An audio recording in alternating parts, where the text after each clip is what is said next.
Hello everyone, very good evening and welcome to Pharma Analytics session here. So myself Deepti. So let's begin for the day. So it's all that we know whenever we are trying to work with one particular domain, right? We are trying to follow one particular process is that we want to predict something and we want to take some proactive action. So data science is all about finding some useful insights, precious information, so that you can use that particular data and make some predictions out of them. So these predictions, what we are trying to pull out from the data or track to action we want to take from the decision, what a machine learning is giving, right? It is taken and it is used for solving many of the solutions. So when we talk about solutions and when we are discussing about the pharmaceutical industry, we can understand many things in this particular domain. Right? So we can see it's not about one particular domain. We have various domains where this is something which is emerging right now. For example, if at all I want to predict or I want to discover a drug or I want to develop a new drug. So what is that we are going to do here? We are doing some research and our main aim here would be doing research so that we want to get some new drug for one particular disease. For one particular disease. So what is that we are doing here? We have to do so much of research here. I can say that we are doing manual investigation. Right? We are doing manual investigation and we want to come up with quick clinical trials, or I can use the word speed up the trials so that this happens in time. Right? Second, there can be a scenario where we want to detect a disease with some higher accuracy or higher level than a physician can give us or can predict. That is also one of the things. So we can also do something like, we keep on interacting with the patients and, there will be few repetitive tasks. There could be few repetitive tasks, right, which will, clear your time. The task should clear your time so that the interaction should happen with patients and the decision should pop out with the interaction very, very quickly. That could be also one of the scenario which will help us to solve here. And nowadays we have seen that people are suffering from various problems. For example, if we take a scenario of diabetic, and this diabetic scenario where we are saying that yes, if at all you are type 1 diabetic or type 2 diabetic, the amount of dosage they have to take for all the people across the world, they don't run. They have to. We cannot say that this is a dosage. It's common to everyone. So a scenario where you have to. I can say that taking the inputs from the patient, you can give the personalized medication or a particular medicine for different patients, taking taking the problem individually. So you are giving some kind of treatment plans. It is very unique to everyone. It is unique treatment plans. So what will happen here when you are doing this? We are trying to find out the root cause of the condition. So many people will not be having same kind of problem, right? And there could be one more scenario where we can identify the gene, or you can we can do a better research on gene editing.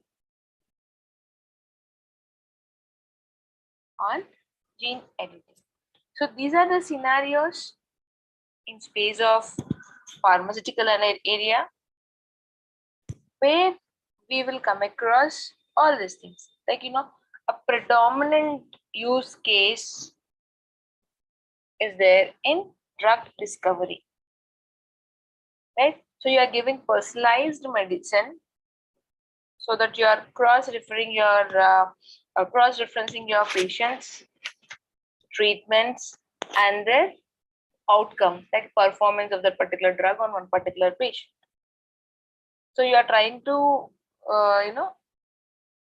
insertion and deletion predictions, which are your key in gene editing. So like that, we have different use cases which will help us to get the information in advance and give a better treatment, or get it something reducing the time of duration or duration time, right? We want to reduce the time for all the repetitive tasks so that the decision can pop up very quickly, right? So you can map out the disease causal genes, you can find the drugs, and you can target all that particular diseases which is causing the genes at a time.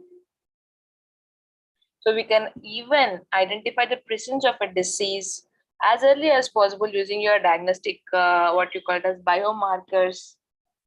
You can identify the targets with, what you call it as RNA screening or deep sequencing, right? So these are the few scenarios where you can come across in space of pharmacy. So if at all you want to do some kind of research, right, on one particular drug, right, one particular drug is helping you to solve, or and giving treatment for various problems, and or you can say what is the amount of drug you need to give for one particular health disease, or the patient is suffering from. It could be many scenarios where, if at all people say that yes, hypertension is one scenario where the reasons could be many, right? taking all the reasons, you are telling it is hypertension, but every person who is suffering from hypertension would not have a normal, or they'll not have only high or only low. Different numbers is what the count you take. For a few people, you know, before food, or if they take in the morning, this count is collected in 7 a.m. If there's a drastic change, it's 10 a.m. Whatever the amount of medicine or the drug you prescribe to him should be definitely different. It's not same. So what kind of drug, what is the amount of drug you need to prescribe to that particular person can be understood can be done using our research and development, and make a machine learn and pop up the results. So you can also analyze the duration time for the treatment, right? So that you can help the medical insurance organization for what amount of the insurance coverage can be taken into consideration. That could be one kind of scenario. You can also determine how stable a drug is over a particular time period. How much amount of time the drug, if at all, suppose a patient has to take 3 times a dose. So in the morning, if at all, he has to take 7.5 mg, in the afternoon at 2 p.m. and at night, he has to take 7.5 mg. Now, if at all he by mistake skips, what should be the duration time for this medicine so that it will allow you to stay stable? So to determine how stable the drug will be, and this 7.5 mg would work for how much amount of time? Suppose I say 8 hours. This works for 8 hours. So the next dosage should be taken by a particular person within after 8.1 hours. So the side effects are going to start. Or we can say that, whatever, for what purpose you are taking that particular drug, the reactions starts. So that duration time you can predict. So for every 8 hours, yes, the dosage has to reach. The person has to take this particular dosage. Maybe you can take it as 7 a.m. 3 times a day. 8 hours, 8 hours. For every 8 hours, yes, he has to take this. So what is the duration time, or how much time the drug is going to work for a particular patient? So these are the various scenarios where we can talk in space of pharmaceutical areas. Now, so any scenario now what we have discussed will have to follow some particular process to take some proactive action. It can be drug discovery, or it can be predicting the duration time, or it can be you want to find out the insurance, you want to predict the medical insurance coverage time for one particular patient, right? Or you want to prescribe a drug for a patient based on his diagnosis report. Whatever may be the problem here, it has to go through a process. So this process, what we follow, which is a standard process that we follow for all the domains, right? That is CRISP MLQ. It is CRISP MLQ. Why it is CRISP MLQ? What is this CRISP MLQ? This is how do you solve one particular problem. You call it as project management methodology. This project management methodology. So what is this full form of this? It is called as cross industry. Cross industry. This is standard process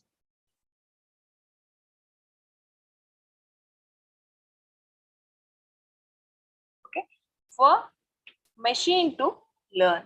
ML stands for machine learning quality assurance. Q stands for quality. So the name is given as cross industry. It means that whether it is any domain you are working on here, the process is same. And this CRISP MLQ process is 6-stage process. But to complete this 6-stage process, here we have to understand one more point, which is something called as the analysis, what we are doing, like how this analysis is going to start and how it is going to end, like how a decision is going to come, or that action you want to take, how do you decide it? So we all understand that we are doing analytics.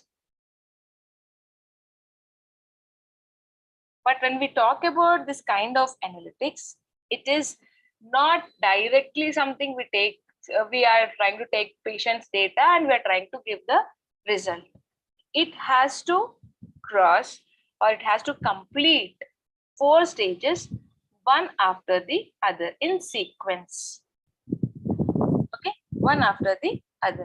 So you have many advanced tools to do this, right? So it is nothing but we are trying to find out something like just now we have discussed about the drug discovery, or we are trying to increase improvement through this monitoring the particular treatment given to a particular patient with some particular dosage, right? Or some engagement programs what you have targeted to one particular patient so that for better treatment outcomes, right? Everything is not going to happen in one flow. It is divided into 4 stages, right? Whether you are talking about the processes in drug substance manufacturing realm, or you are enabling some proactive measures even before one particular problem is going to arise, how you are going to solve, that is we call it as some kind of analytics we are doing in this process. So first step here is descriptive analytics. Descriptive analytics. What is this all about? This is a first question we should answer when we start working on solving one particular scenario. What is your problem, or what is the scenario you're working on? So this descriptive, as the word says descriptive, it is describe, and you are describing what happened. So you are trying to find out what happened. So suppose you are doing, or you are taking some diagnosis reports, or even before that some control charts, right? We have control charts, right? For a 1-year baby, what is the age, what is the height, for 1-year baby, what is the height, what is the weight, right? Like that. So control charts of cell growth. If you take, you will understand whether the growth is happening properly or not. So it is providing some insights to the data what you have collected already. Because every month, suppose for a newborn baby, you are taking to the doctor, he just marks his weight and height. So you have the chart, right? So suppose some mismatch is happening and it is not happening regularly, or it's not on the line, right? Then what will you do? You start digging, right? Why that particular baby is not growing properly? Why the chart is not reaching the point? What is the next level of analysis we do is what happened, why that happened, why that particular chart is not up to the mark. Because you have observed that there is nothing abnormal about the kid, but why that happened, why the chart for the cell growth whatever you have taken, because everything is fine means yes, the growth happens properly, the development is proper, everything is fine. If something mismatches is happening and it's not, then you have to think about it. So what you do, you diagnose. That is called as diagnostic analytics. Why did it happen? So what you do, you take some batch scale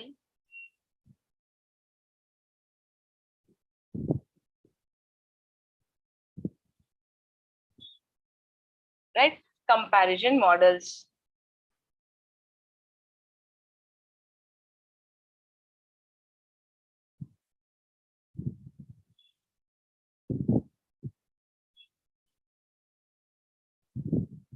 Okay, some batch scale comparison models. So what is that we can do here? Or you can also take some chromatogram reviews here.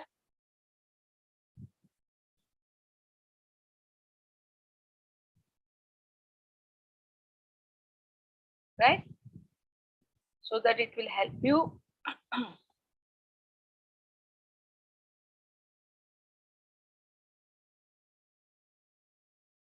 which will help you to know why did it happen. Then when you get to know that what happened actually and why that happened, then you will start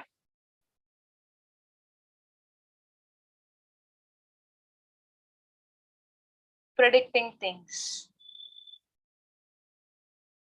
Right? Then you start predicting things. You are doing some forecasting. What will happen?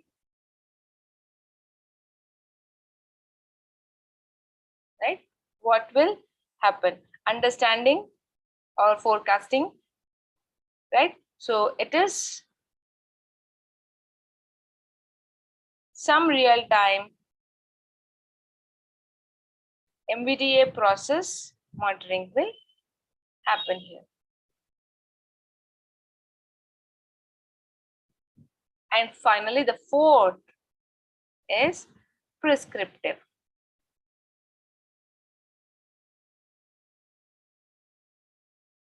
Right? How can we make it happen? Or what should be done? Decision making. You will take the decision in the fourth stage. So you will find it out what happened, why that happened, you predict, you take a decision making. So what is the decision making can happen here? You are doing some simulation for some possible outcomes.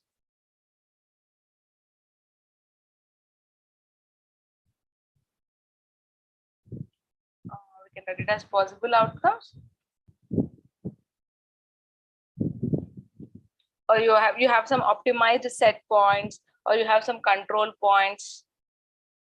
Right? That is nothing but you can say smart automation. So you automatically set some control points and the decision making happens automatically. Everything is automated. You can call it some controls or set points. So this is a process. Order is important. So if at all we can take it further, or if at all we can talk about this. First stage, descriptive analytics. We can talk about epidemiology analysis. It is descriptive. Right? You can talk about unmet medical need analysis, which is descriptive analytics, what we are trying to do.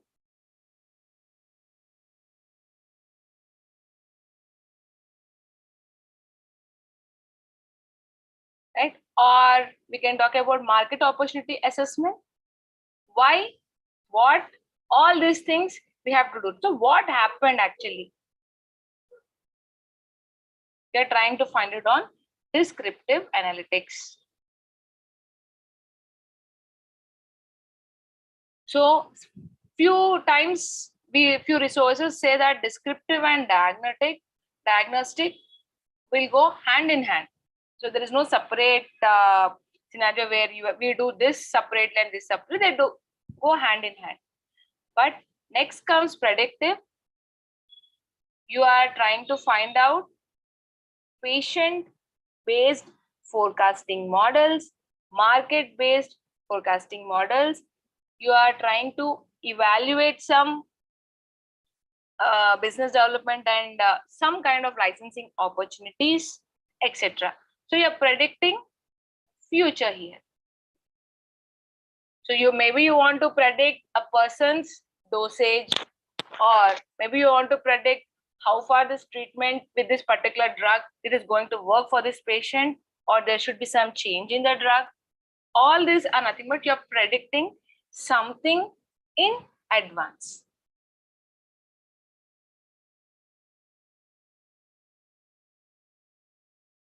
Right? So when you talk about predictive analytics, one more example what we can take is personalized medication plans, right? So marketing and sales kind of, like what we have talked about, the drug development, right? Genome editing, right? The risk management associated with that particular drug, all this you are able to predict, right? Finally, what you have here, the outcomes of this particular, what is the decision making? When you know it, you don't stop here only, right? You know that, yes, this is a dosage or this is a drug to be changed for the particular patient. You don't stop there. What will be the future, you know it. So action should be taken, decision should take here. You are taking that decision here in prescriptive analytics. Maybe you can say the pricing analysis, because we don't get the same drug for the same cost. Right? Or you can talk about the portfolio analysis.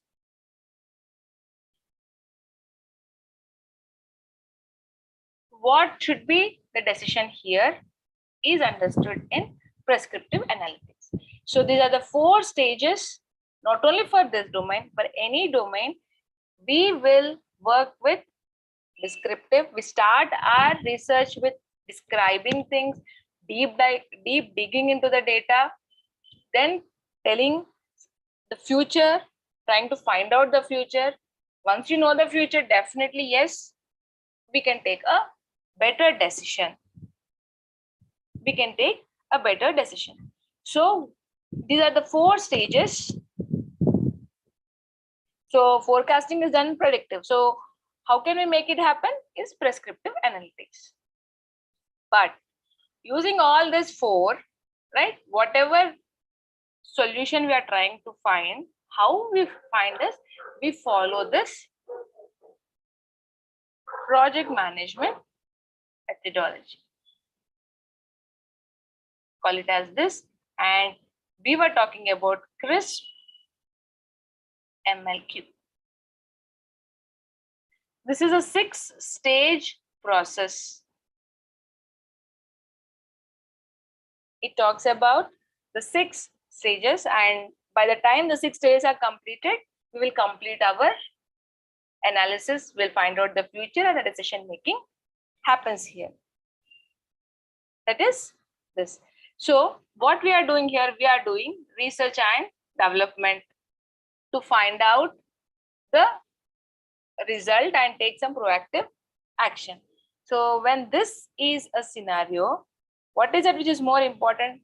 We are trying to, our aim is to reduce the human error. Every time, whatever we are doing something manually, there could be definitely some error. The reason could be anything, but there would be some error. So we want to increase the efficiency, or we want to decrease the waste, right? So what we have to do, we are finalizing the drug candidates, increasing the availability of the data, right? And we want to take into consideration what is the amount of toleration, right? The availability of the efficacy study, or making something easier so that you get some market authorization for the new drugs. That is what we are doing in R&D. So anytime we are talking all these phases, it has to cross, right? Finally, when we do, our aim is, these are the aim related to solve any particular problem. So this CRISP MLQ is a 6-stage process. It will start with understanding a business problem. You have to understand the scenario here. What is that you have to find out? What is the objective here? Right? You are, the research team formed, or the objective set, whatever you have fetched here. What is that you want? What is the ultimate goal here? So the drug should be approved for the marketing. So you're working on a drug research, a new outcome for a drug. So the drug is approved for marketing. That is what is your aim, suppose. Right? So that is your aim, that you will record here. It is your understanding the business problem. Here, we try to find out what is your objective. Or you can say, what is the aim here? But we will not directly solve it, right? We will understand it, but how do you solve it? What will you do for this? Right? Whatever the new chemicals required for the development of the drug, or what are the chemicals tested for the efficacy, or what is the safety related to this when you are doing the trials, right? All these things you check here. Right? So when you are doing this,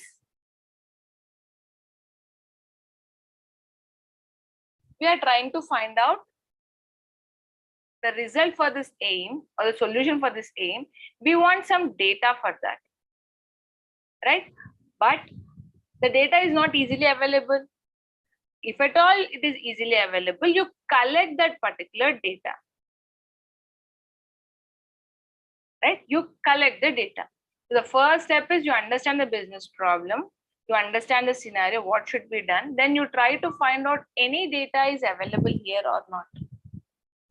Then once you collect the data, right, like whatever the chemicals used or something should be changed, what kind of data is collected, is it really required for the solving this business scenario, the formulation, or the stability, or the scale up synthesis, right, or the chronic safety related to that chemicals, or the whatever you have collected, is it correct or not? So you have to collect it, as well as you have to understand it. That is the first thing what you do, right? Then what is the second thing you have to do now? Whatever you have collected, that might be relevant, that might not be relevant, right? Whatever you have collected, that might be relevant or it might not be relevant for us. So here you can see the second step here is we try to understand whether the data what you have, is it relevant or not, or do you want to cleanse it or not, or you want to understand whether whatever you are trying to do, is it good to go? Because whatever you have collected is raw data. Raw in the sense, it is whatever is given to you. You take different chemicals here, different inputs here, and finally your aim is the drug is approved for marketing or not. Means the drug is into the market, your FDA reviews, how are the reviews and all that is what you want to find out. But all this is not important for you. Whatever is relevant thing, you want to pull it out. That is the information, or you can call it as useful information. Right? This useful information should be pulled in the second step, where you can call it as cleansing the data, or you are trying to know what is all we have collected. You can call it as descriptive, analytics we are doing here, or we are exploring the data, whatever we have collected, exploring the inputs, whatever we have collected here. Right? That is the second part. Okay. Now, then everything is ready now. Good to go. Everything is set. You have removed all the unimportant chemicals, or which are not relevant for this drug to find out, or the drug discovery case. So what we have to do now? We have to go and build a machine learning model, which comes under data mining. So that is third step.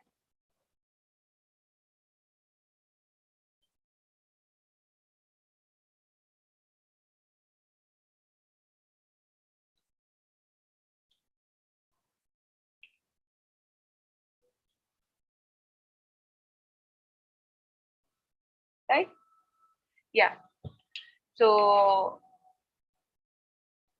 my colleague is going to take for the rest of the session.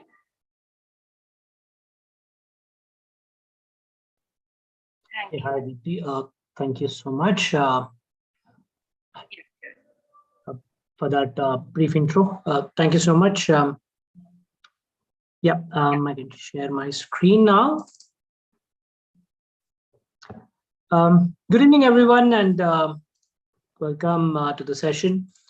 I'll quickly introduce myself. My name is Sharath, and I'm coming from a computer background, but I would like to introduce myself as a person who has done a little bit of hands-on in the space of medical sciences and pharma. I'll be talking about the use case also. I'll be showing the use case. But the program that we are basically conducting here is to ensure that the pharma sector, the people who are coming from pharma sector, can also take the advantage of machine learning. People who are talking about, people who are familiar with the latest of the technologies that are being used in the industry. For example, COVID vaccine. A lot of AI was involved, artificial intelligence technology was used in bringing up the vaccination. You can read about a lot of research work that has been published on Google. COVID is basically a virus, so you can say it is a protein. So it has a structure. Now, thanks to these advanced algorithms, machine learning and artificial intelligence algorithms, which were able to quickly do the mapping of what kind of protein is that, and what kind of equation, chemical equation does that protein has, and how to break that. So that these kind of experimentations are done thanks to the computers, right? Otherwise, we know the history says that if you have to come up with any medicine, it is going to take almost a lifetime, right? Minimum 2 to 5 years is required. But COVID case, which has devastated the entire nation, entire world, in fact, we were able to, the industries were able to come up with a vaccination in just around 1 year time, right? So that's thanks to the technology. Now, if you look at the stats, a lot of articles that are speaking about, they say that pharma analytics, the industry as such, is sitting on a gold mine. And in India, it is estimated to be a $2 billion USD revenue-based business. Global pharma analytics market is expected to grow to a staggering amount of 11.5 billion USD by next year. We are almost at the mid of this year, right? So that's the staggering figures that we can see. Now, what does these analytics enables us to do is, we will be able to bring up decision making, not just by intuition or just by a hunch, but evidence-based decision making.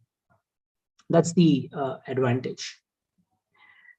And thanks to the statisticians, who have brought in a lot of algorithms to help the communities, right? Ultimately, everything is derived by mathematics. So we will be using these statistics and mathematics concepts in analytics to derive some interesting facts from the data. I'll be speaking about one such example, which as I said, I was part of it, right? So let me open that.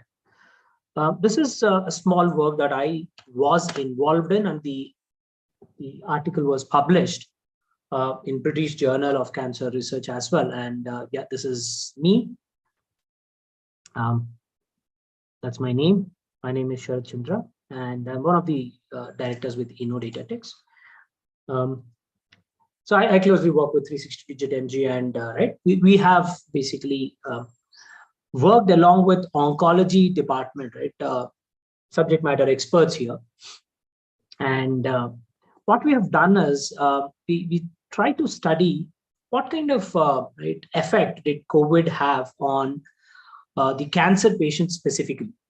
What kind of treatment was given, how the treatment was affecting them, especially because of the COVID, the treatment was not readily available for the patients. In fact, they were not able to travel to hospitals because of close downs. So what kind of effect did this pandemic have on these patients? Now, this is something which could be very relevant for our study from our pharma analytics side.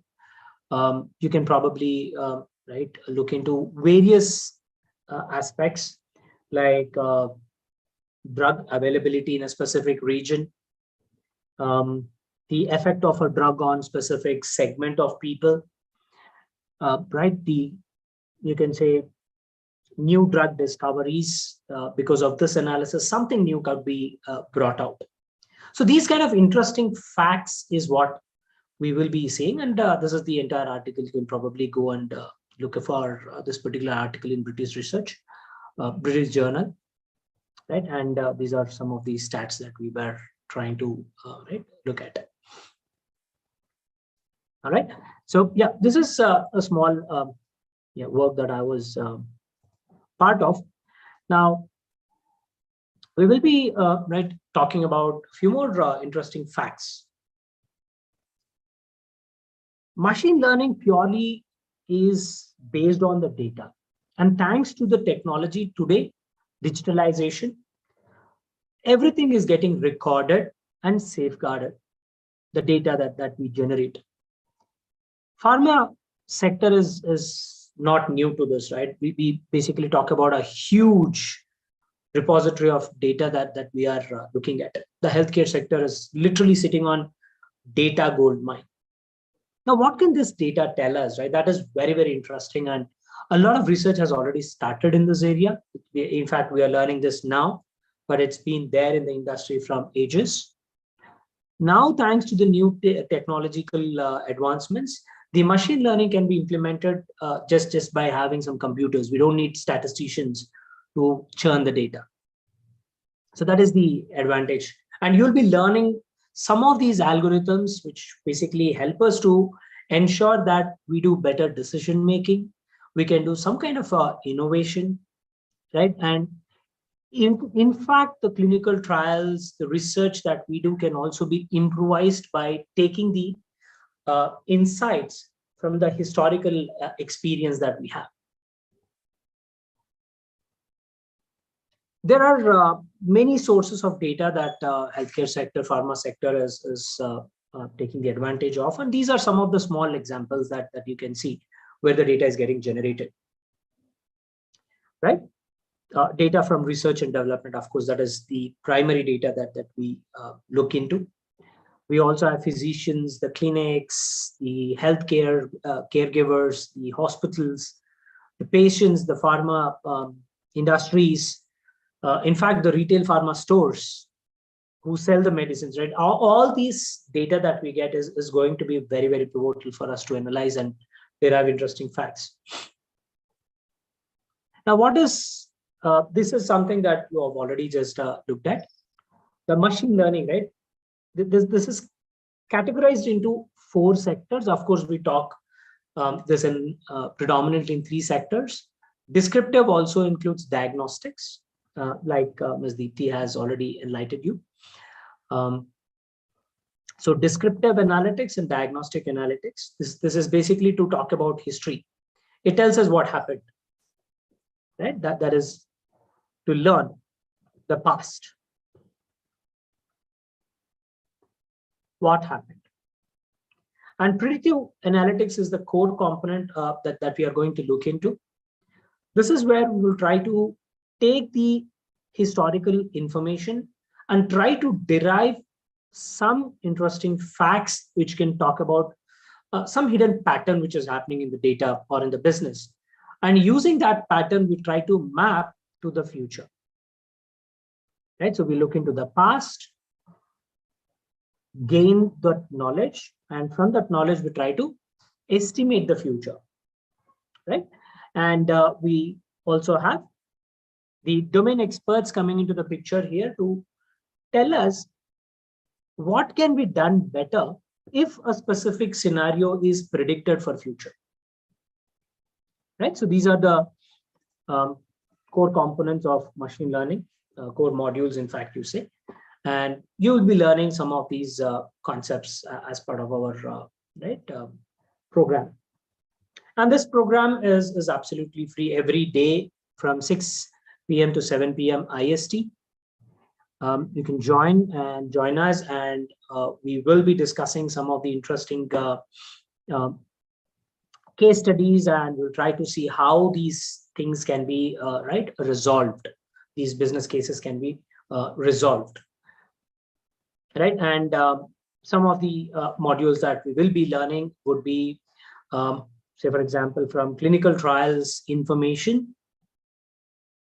We can also try and understand what factors were causing the clinical trials to fail, or what factors were actually helping the clinical trials to be successful. Right? This is the kind of examples that we will try to derive out. Then we will also talk about probably your sector, segmenting your patients, or segmenting the end users to understand what kind of drug can be applicable for what kind of segment. We'll also try to predict the drug that needs to be prescribed to a specific patient, probably. Genomics, you can talk about, right? That is also something that would be based on this individual genomic study, DNA study. So these are some of the things that you'll be learning as part of the program. And we 360DigiTMG and Innodatatics, in fact, we basically are bringing up this particular program. Please join us and try to take the advantage of the technology. And yeah, looking forward to connect with you all to discuss many interesting insights. And if you have any comments, if you want to share your stories, please do so. You can leave your comments and write your stories on the YouTube channel itself in the comment section.